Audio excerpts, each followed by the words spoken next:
Here's Thomas Rawls with his first carry. He takes this for 3 to the 29. The big nose tackle, Danny Shelton, there to swallow him up. Here's the offense. Certainly some threats on this offense, and one of them that they target is Doug Baldwin. Not only does he do a nice job catching the ball downfield, he's also a tremendous blocker that helps unleash the running game. They go again with Rawls. And this time not as successful as he'll get back to the line of scrimmage and no more. And they'll lose a yard that time, and that's going to lead to a third. Wasn't that long ago that the guy playing in that spot was an outside linebacker type of a guy. Now, as a defensive end, how about the speed that he used to get into the backfield and make the play? Now it's Wilson, escaping the pressure right. And he'll slide down to avoid the contact. 9 yards on the play and a first down. You and I both know most coaches are really fearful about their quarterbacks running with the ball. They don't want them to take that big hit. I don't think they worry about that with Russell Wilson. He's so smart in what he does, and we just saw it there in that scramble. First down, this is Rawls. And that play went nowhere. Losing yardage. It'll be back at the 36. It's a loss of a yard there, and now second down. It's not always as straight as that team wanted it more than the other, but on that play, it actually was true. They were faster to the ball.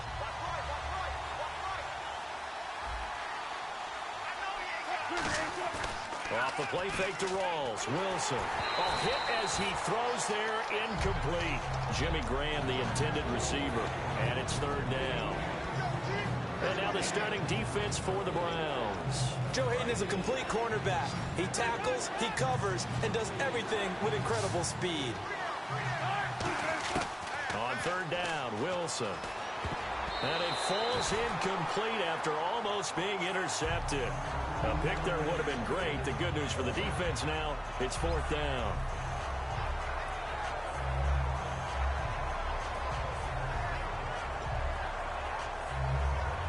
Okay, look at this. The punt team nowhere to be found. They're on the sidelines. Offense going to go for this on the opening drive. Here we go on fourth with Wilson. And Wilson has it. That'll be a gain of 16. And they're able to move the chains as they convert on fourth and long. I don't know if I agree with that. I guess they don't care if I agree with that.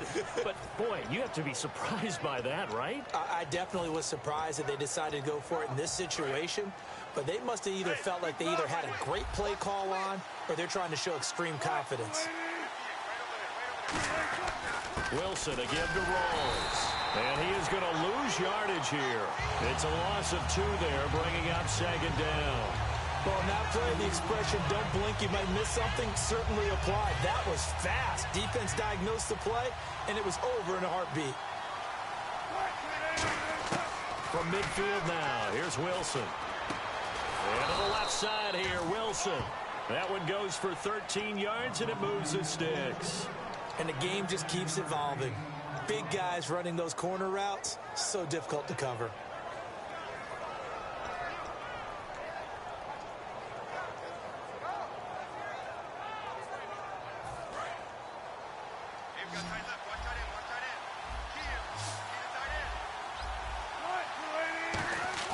They go play action here on first down. And he hits Jermaine Kearse. And he doesn't quite make it. They do stop him, but he gets it all the way down to the 1. As we continue to advance in the NFL, as people continue to scout players, they really don't care as much about body types as they care about those guys who can make people miss, run through tackles, and gain all that additional run after catch. Anybody who has that ability, they want them on their team. An encroachment penalty here, maybe just a mental lapse, partner. Sometimes you have to just watch the football. Make sure it's snapped before you're jumping.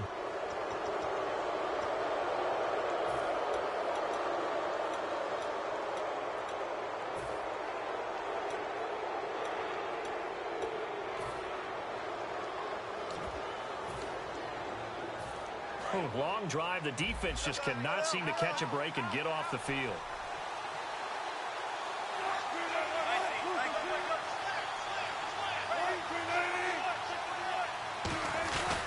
On the ground, Rawls. And he will take this one in for the Seattle touchdown. Thomas rolls, taking it in. Ball down the field and score on their opening drive. And his kick is no good. An inauspicious start here kicking-wise as this one stays a 6-0 game.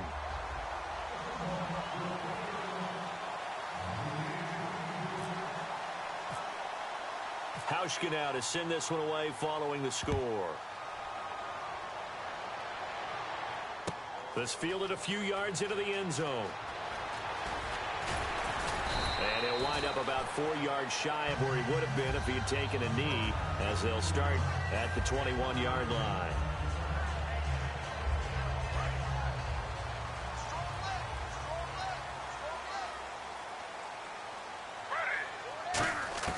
They'll throw on first down with Griffin. Andrew Hawkins has it complete. 7 yards, the pickup on the pitch and catch.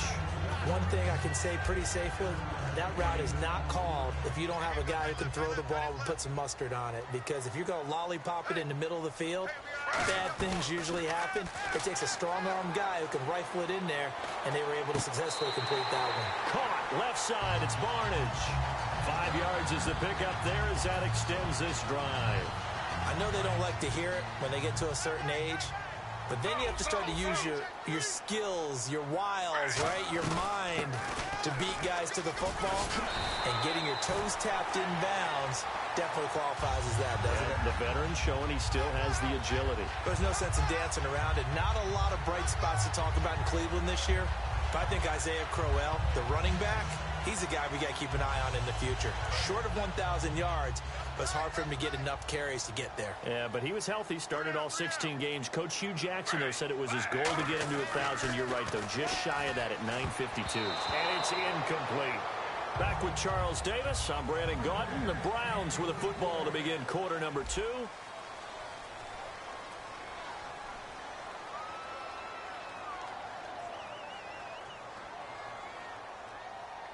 So they're still at the original line of scrimmage here. 2nd down and 10.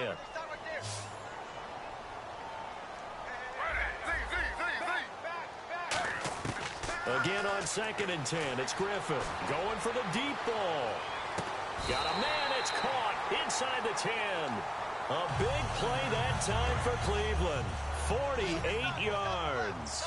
A great job pulling that one in from a guy, as we know, who can really blaze. He's got a lot of speed. And that speed can work for him so many different ways.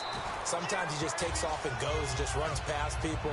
Sometimes you get people to back off so far that you can catch everything underneath. But still, at some point in the game, you probably have to make some contested catches, right? Sometimes you have to go up. And he's in. Touchdown, Browns. Isaiah Crowell, a 5-yard touchdown run. And the Browns can grab the lead if they hit the extra point. And it's no good. He missed it. And the game remains tied. Oh, boy.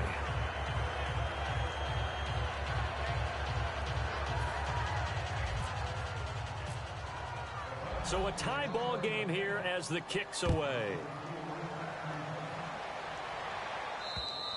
And this will be a touchback as that sails over the end line. The Seattle now ready to march out of the field. And that recipe on their last drive that resulted in a touchdown looked pretty good, so they'll be hoping to do that once more. And it takes me back to when we sat with the offensive coordinator and the head coach. They felt pretty good about it. And the Browns pressure gets to him that time, and he's going to go down. They'll wind up losing 8 on the sack there, and it's 2nd down. Great job defensively. I think he was trying to go through his progressions, find someone to get rid of the football. Before he knew it, he was on his back. So that just brings us right back to what you said in the beginning. A great job defensively. Nowhere to go with the football. That led to the sack. And the grab made by Doug Baldwin. Baldwin coming off his first Pro Bowl appearance. He had career highs, Charles, in catches with 94, over 1,100 yards. That also a career high. Pretty good season for Doug Baldwin. And I think the place that he really started to take off was midway through 2015. The connection between he and his quarterback, Russell Wilson, where they were playing more from the pocket, bigger plays downfield, that just propelled him into 2016. That, and anything he perceives as a slight, he uses it to his advantage, and he just goes out and plays. Rawls, the lone man in the backfield. Now Wilson.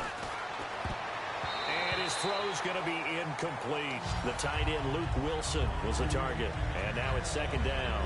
I wouldn't be shocked at all right now if there's a look of surprise on the big fella's face because he had the route that he wanted, running the corner. And usually he's able to use his body and catch the football. But a really nice play by the defender, able to knock it away. Here's Wilson to throw. He'll buy some time right. It's a loss of 4. Now third down.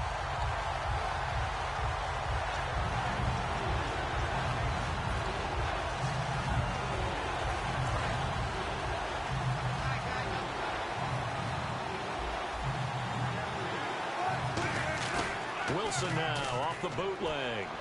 Wilson hit. It's loose. It's out. Fumble. And this is picked up by the Browns.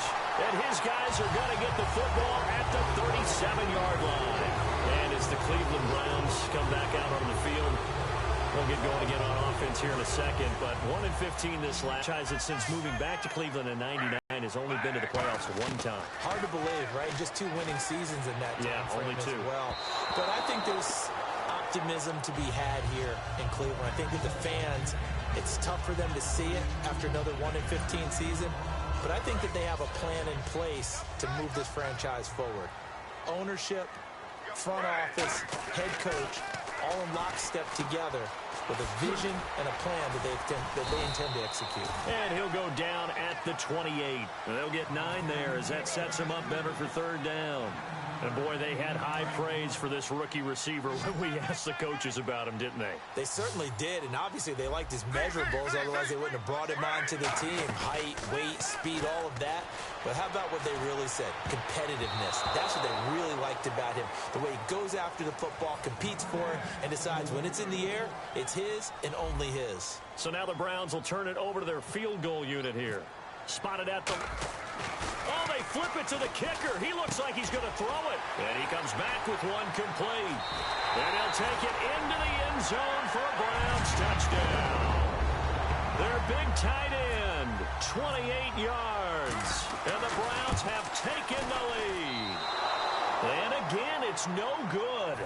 A few boo birds coming out as he's missed his second extra point here in the first half. Now after the score, it's Parkeon to kick it away.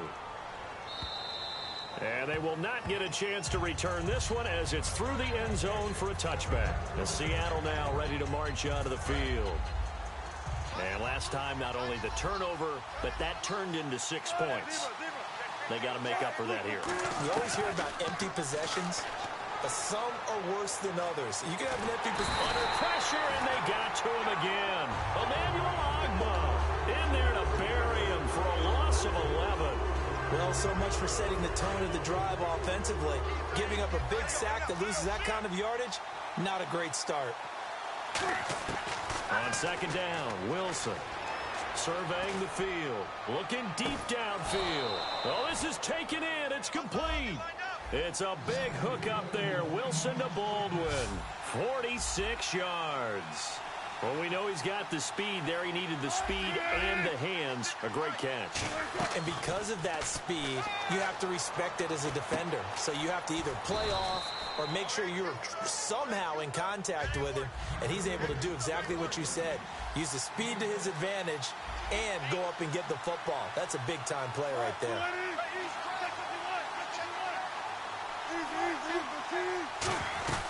On second down, Rawls looking for a seam but finding none. He'll get back to the line of scrimmage, and that's it.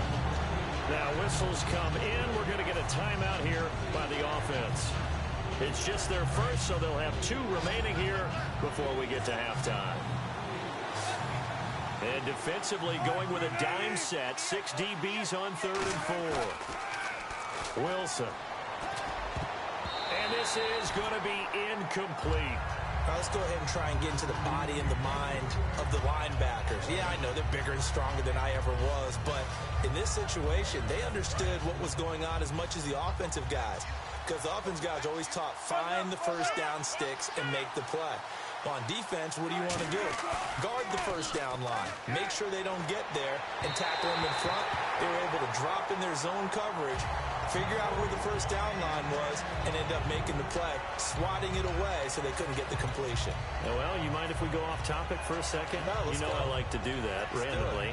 AFC playoff contenders for this year that didn't make it last season. Who do you have that might get in? Well, I think Cincinnati's got to be considered there. Maybe they'd have an offseason that's calm, and they go into this season and try and get back to the playoffs where they had been perennials. How about Denver?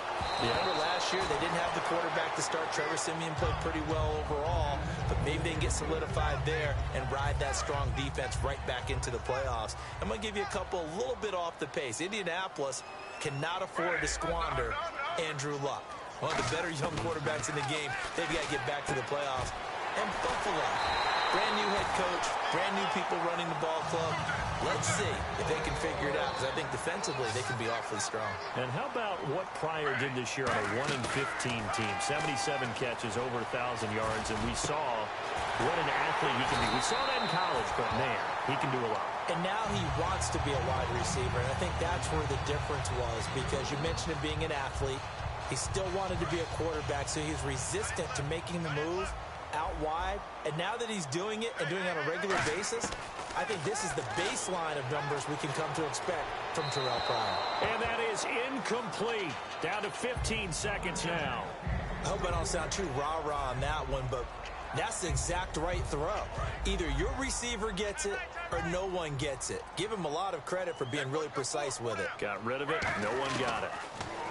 To throw is RG3. And that one got tipped. Kind of threw everything off. It brings up third.